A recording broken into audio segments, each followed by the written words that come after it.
Kung mapanood mo tong video na to, pwede ba kita maging supporter kahit wala akong maibibigay sa'yo, kahit naka-injector lang ako at di ako marunong mag-edit.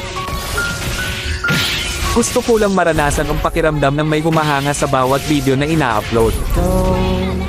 Sobrang saya kasi pag nakikita mo na may sumusuporta sa'yo kahit na simple lang mga ginagawa mo.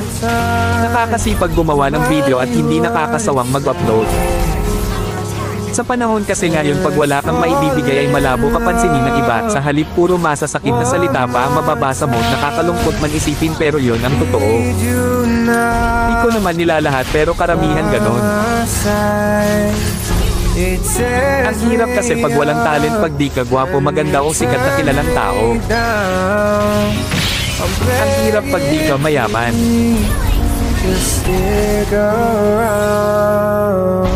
Okay lang sa akin basta lagi lang akong gagawa ng video kahit wala pang pumansin. Ang mahalaga lang sa akin ay yung mga alala pagdating ng panahon na mababalikan mo.